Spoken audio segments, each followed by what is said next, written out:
जीवनी।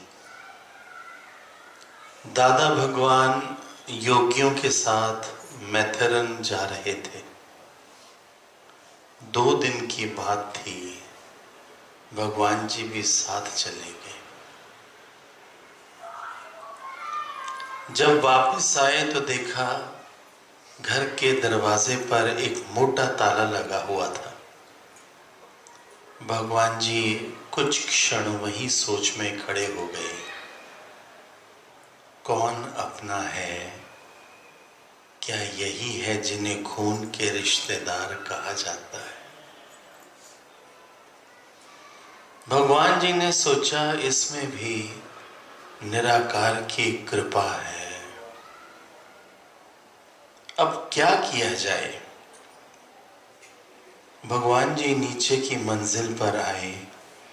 यहाँ उनके रिश्ते की बहन रहती थी। उसने बताया कि सब सालिम गए हैं। सालिम कोई जगह है वहाँ? अच्छा, कोई बात नहीं। विष्णु को वहाँ नौकरी मिली है।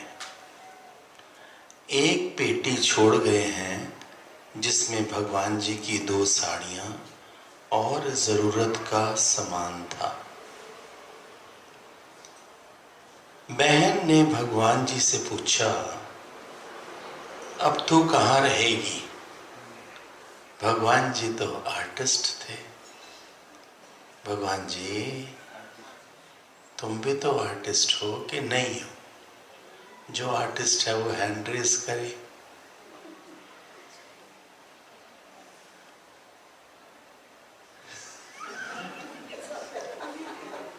वो कहानी करती और जो आर्टिस्ट नहीं है वो हैंड रेज करे। जो आर्टिस्ट नहीं है उसका मतलब है वो बुद्धू है। अब जो आर्टिस्ट नहीं है वो हैंड रेज करे।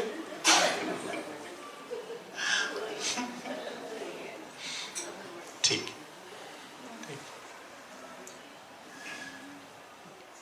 सबको गुरु अपने वचनों से ज्ञान का आर्ट दे रहा है, लेकिन ज्ञान का आर्ट ये नहीं कि हम अपना मतलब पूरा करें। वो नहीं, मैनिपुलेशन नहीं है। ज्ञान का आर्ट है कि सामने वाले को भी उतनी ही इंपॉर्टेंस देना जितनी तुम खुद के लिए चाहते हो, लेकिन उसके स्वभाव के अनुसार, उसकी प्रकृति के अनुसार, अपने अनुसार नहीं।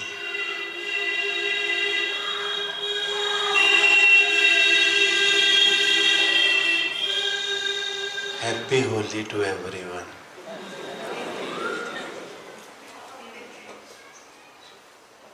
होली गुरु संग मनाएंगे। अंतःकरण को गुरु के प्रेम रंग में रंग डालेंगे।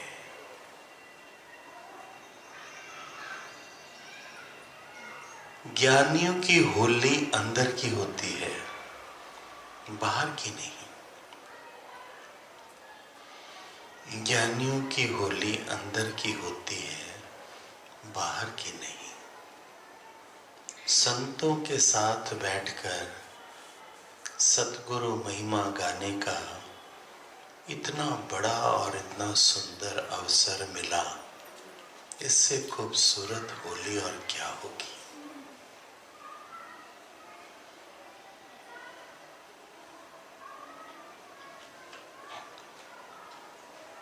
नीचे माले में भगवान जी के दूर की कोई बहन रहती थी, तो उसने पूछा कि अब तू कहाँ रहेगी? भगवान जी ने कहा, फिलहाल तो तेरे साथ रहूंगी।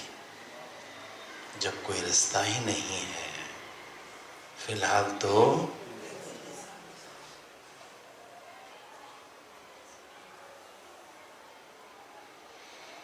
फिर निराकार का जो खेल बनना होगा वो बन जाएगा।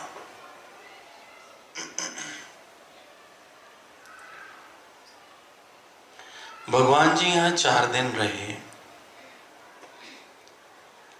यहां से भगवान जी को एक परिवार वाले अपने साथ लेकर, जिनकी भगवान जी ने औखी घड़ी में जी जान से सेवा की थी।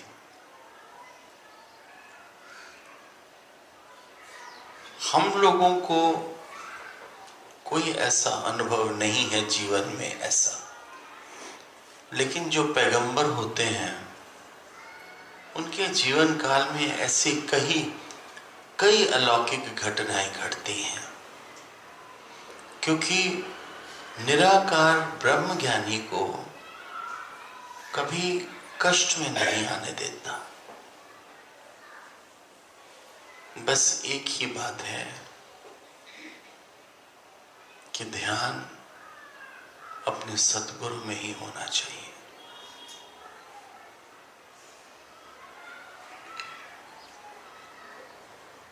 उस परिवार के साथ भगवान जी 5 दिन रहे।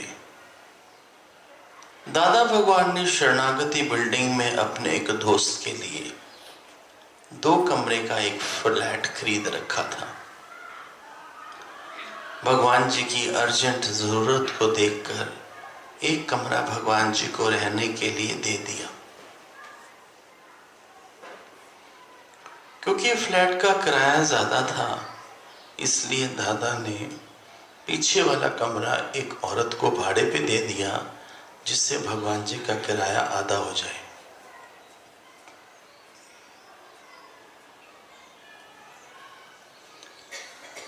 वो औरत ऐसी कला कलेश के संस्कार वाली थी कि सारा दिन गालियां बकती थी, डिप्रेशन में थी,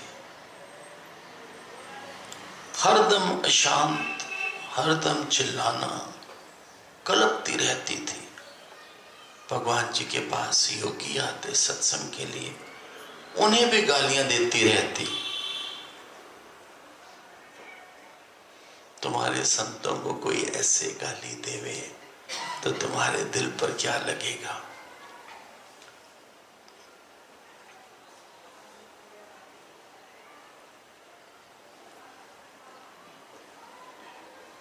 भगवान जी के कष्टों का चिट्ठा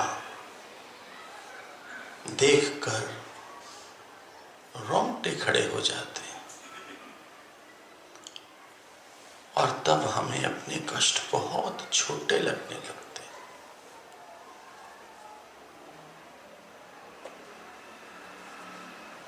भगवान जी कहते हैं हमारे जीवन में जितनी भी मुश्किलें आई हैं,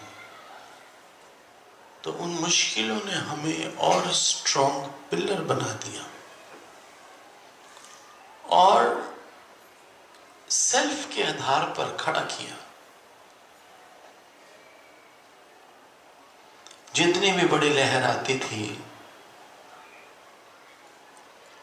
क्या अजब लीला है कि निराकार हमें उतना ही बड़ा जंप लगवा देता था।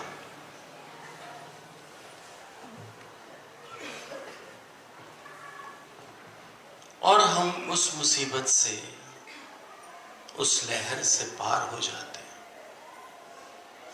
सब मुश्किलों को पांव तले रोंगते हुए भगवान जी के कदम निरंतर आगे की ओर बढ़ते रहे।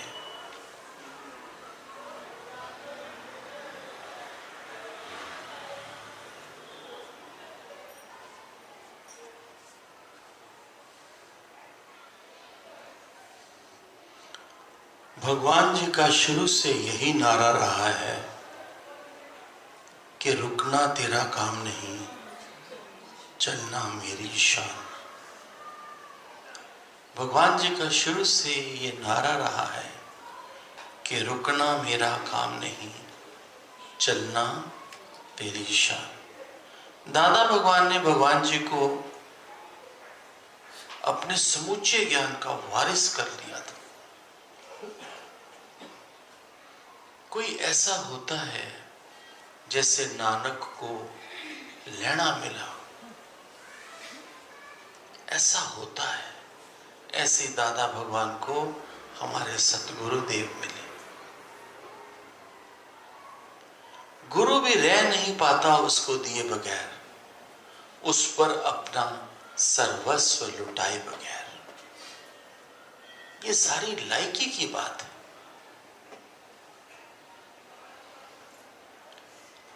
दादा भगवान ने श्री भगवान को अपने समूचे ज्ञान का वारिस कर लिया था। वो देखना चाहते थे कि उनका ये फैसला वास्तव में ठीक है या नहीं। यदि किंचित मात्र भी कमी बाकी है तो दादा भगवान वे भी दूर करना चाहते थे। इसलिए कई बार सत्संग में सब इकट्ठे बैठे होते, सबके बीच में दादा भगवान इतने तीखे वचन बोलते भगवान जी को कि ये तो है ही ऐसी, इसको तो समझ ही नहीं आता ज्ञान, इसे इतना भी नहीं मालूम, वगैरह वगैरह वगैरह।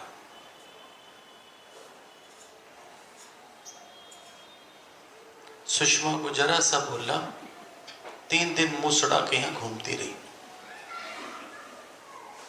देखो वैरायटी देखो। हे प्रभु तेरे जगत में भांति भांति के लोग। मैं हैरान होता हूं इसको देख के, कितना अहंकार है इसको। गुण एक पल्ले नहीं, अहंकार कितना है। यदि किंचित मात्र भी हो गया, दादा भगवान तीखे शब्द बोलते गुरुदेव को। 2-3 ऐसे योगी थे जो भगवान जी से अंदर में अपरा द्वेष रखने लग गए थे। उन्हें अपनी हस्ती थी कि हम दादा के अधिक करीब हैं। उन्हें खुश करने के लिए दादा भगवान जी को फिर कभी कभी डांट देते थे। उन 3 योगियों को जो समझते थे कि हम दादा भगवान के ज्यादा करीब हैं, लक्ष्मी भगवान से भी ज्यादा करीब हैं, तो उनकी ईगो को पैम्पर करने के लिए दादा भगवान जी को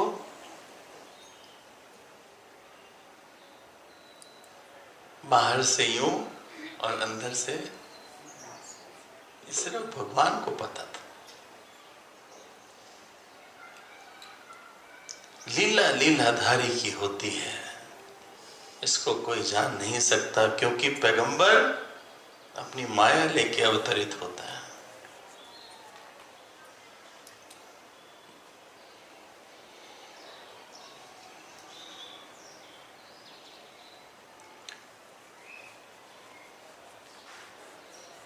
जब दादा भगवान जी को डांटते थे उन 3 योगियों को खुश करने के लिए, तो उन 3 योगियों को भी भगवान के ऊपर ऊंचा बोलने की शय मिल जाती। तो ये क्या लीला थी? ये दादा भगवान की भगवान जी के लिए परख थी। ये दादा भगवान की भगवान जी के लिए परख थी। नीरा तुम बताओ कुछ, यहां तक ठीक चल रहा है सब?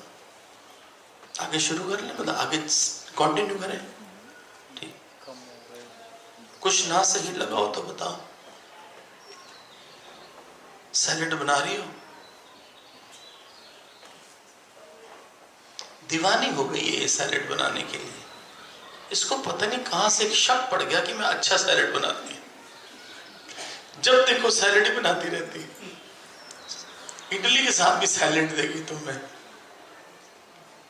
प्यारी बहुत है, प्यारी होगी। अभी इतनी प्यारी नहीं, प्यार तो है इसके अंदर में, लेकिन निखरेगी, अभी निखरेगी, क्योंकि नजर लगातार है इस पर। कहते हैं हमने आत्मा सुना तो जैसे मन और बुद्धि निर्जीव हो गए। ये शरीर रहा ही नहीं, इससे जो कुछ भी कहता हम कहते थे, तो हिंजू गारियों भी नजर अचन थियू, जिन ही वजह कृष्ण कन्हाई जी शहनाई। बताओ सिंधी,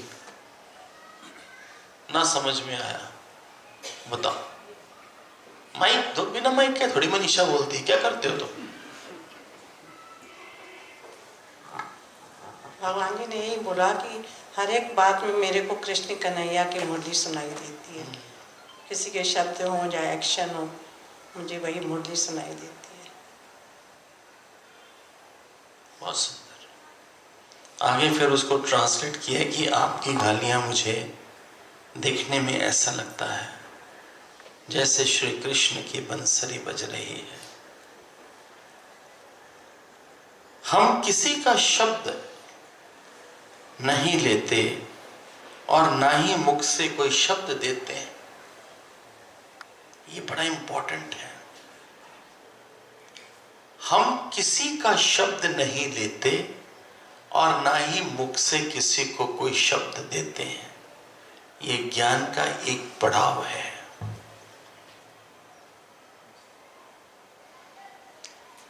हम किसी का शब्द नहीं लेते और ना ही किसी को कोई गलत शब्द देते हैं। इस पर रुको, इस पर विचार करो और अपने को फौरन करेक्ट करो। हम किसी का शब्द, कोई बोले हमको, हम नहीं लेते। ऐसे कैसे होगा कि कोई तुमको गालियां निकाल रहा है और तुम्हारे अंदर में ये भाव है कि इसका कोई शब्द मैं नहीं ले रहा हूं, और रिएक्शन में हम किसी को अपना कोई शब्द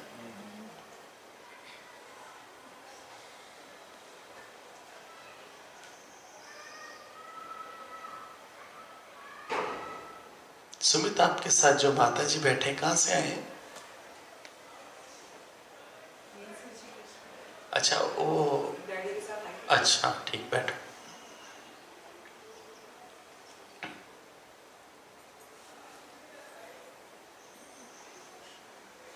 एक बार दादा भगवान ने भगवान जी से कहा, एक मुसलमान है, गद्दी ले ले बेटी,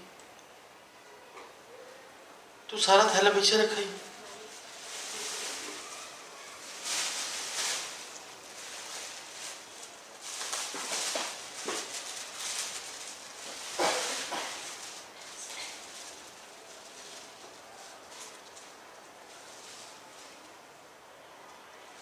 एक बार दादा भगवान ने भगवान जी से कहा, एक मुसलमान है, मकबरे पर अकेला रहता है, उसे ज्ञान देना है, तुम सुबह 4 बजे पहुंच जाना। सॉरी, 5 लिखा है, ये हिंदी की उधर मुझे काउंटिंग नहीं आती है इतनी। तुम सुबह 5 बजे पहुंच जाना, मैं भी आऊंगा। दादा भगवान जी का हौसला आजमाना चाहते थे। भगवान जी के लिए गुरु के वचन की बड़ी कीमत थी। वे अपने सिर आंखों पर रखते थे, उसमें कभी क्यों, कैसे जैसे प्रश्नों की कोई गुंजाइश नहीं थी। तुमको तो कोई बात बोलता है, क्यों, जैसे क्यों बोलता है क्यों, तो अंदर से निकलता क्या होता है वो सिंधी में? बुज्जाई। क्या होता है? अभी पहले किसने बोला था? तुमने बोला था? किसने बोला पहले? जैसे कोई बात बोला तो क्यों, तो अंदर से क्या निकलता है? बुज्जा। हाँ, लख लानत। बुज्जा का मतलब क्या होता है? बुज्जा, बुज्जा का मतलब क्या होता है? लख लानत, और लख लानत मतलब बुज्जा। हाँ, सिंधी में गाली देना। सिंधी में गाली देना किसकी? मतलब बहुत बुरा मानते सिंधी में लख लानत। मतलब शर्म आनी। हाँ, ये ठीक है। चल चल चल, गुरुजी पैरी बोलना, खबरदार पैरी बोलना बोला। ये देख कितना सुंदर बोला है, इतनी जोर से हंस रही, इतनी शांति होगी। ये सही बोला नंदीश ने कि मतलब शर्म कर। एग्जैक्टली साहब नंदीश की बात बिल्कुल फिट बैठती है, तुम तो लड़ाके बैठे हो यहाँ, तुमको पूछा दूंगा मैं, देखना फिर मैं रिएक्शन देखूंगा। कीर्ति कैसे बोलते हैं? पागल, उसकी तरफ इशारा मत कर, उसके साथ जाना तूने बेवकूफ।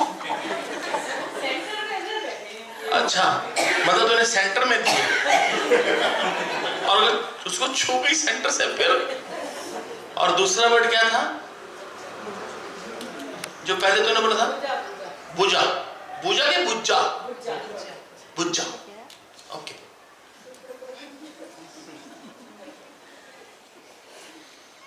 रंग दे ललारिया मेरा चोला रंग दे, रंग दे ललारिया मेरा चोला रंग दे, मेरा चोला रंग दे,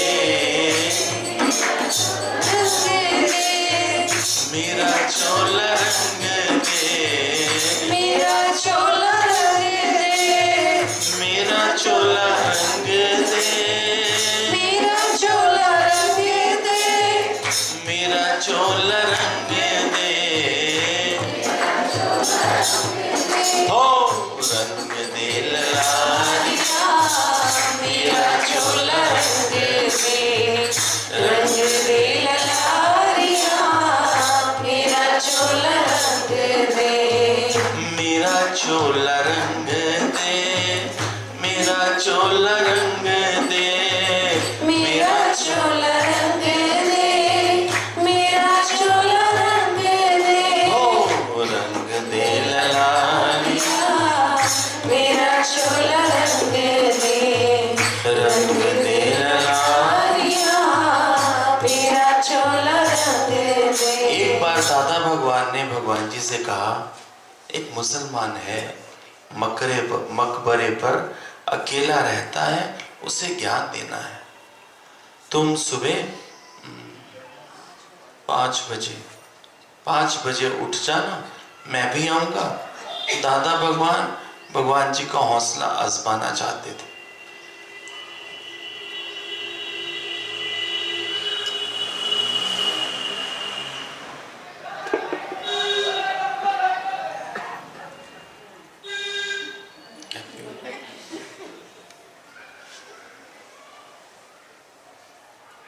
भगवान जी के लिए गुरु के वचन की बड़ी कीमत थी।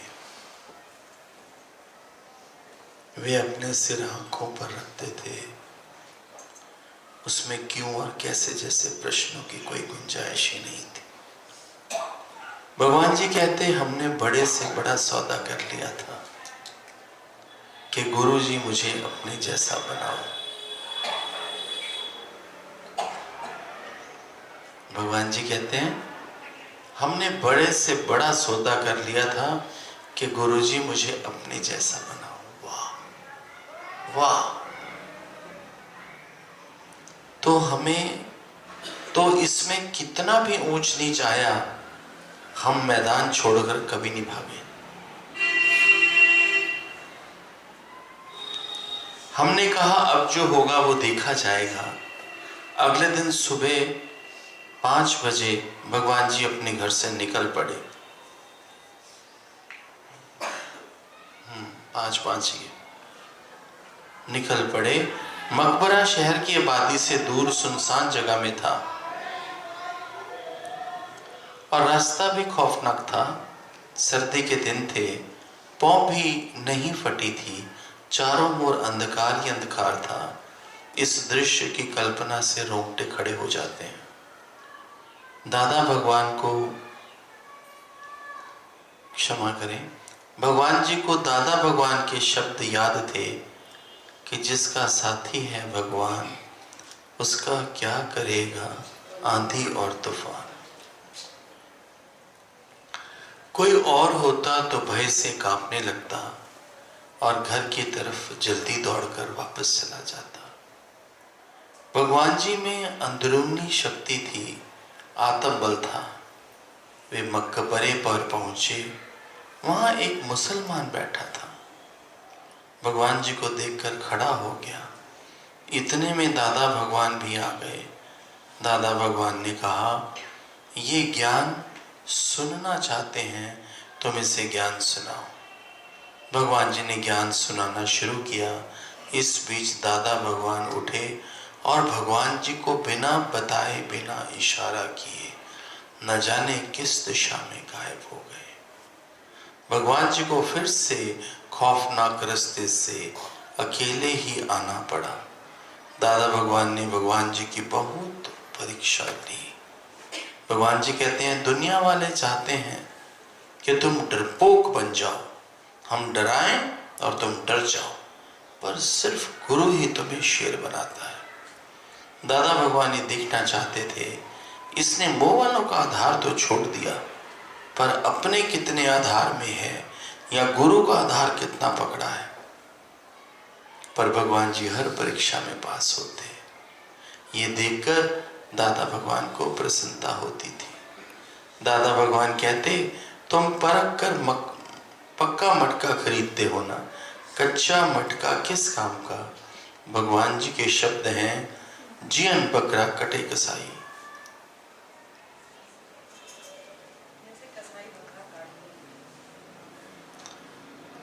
दादा भगवान भी हमारी ऐसे परीक्षा लेते थे और परीक्षा लेने के बाद खुद ही तौबा कर देते थे।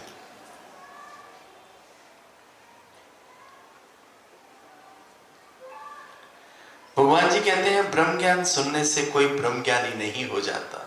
Very beautiful.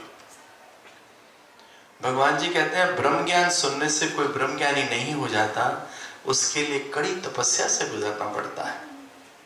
अपने सुख का, अपने पोजीशंस का त्याग करना पड़ता है। भगवान जी ने समता में आने के लिए ममता का त्याग कर दिया था।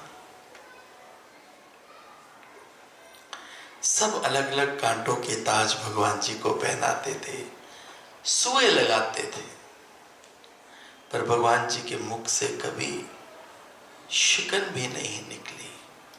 भगवान जी ने हर कष्ट देने वाले को अंदर से नमस्कार किया कि जितना तुम मुझे कष्ट दे रहे हो, उतनी मेरी लिंक मेरे गुरु से मजबूत हो रही है।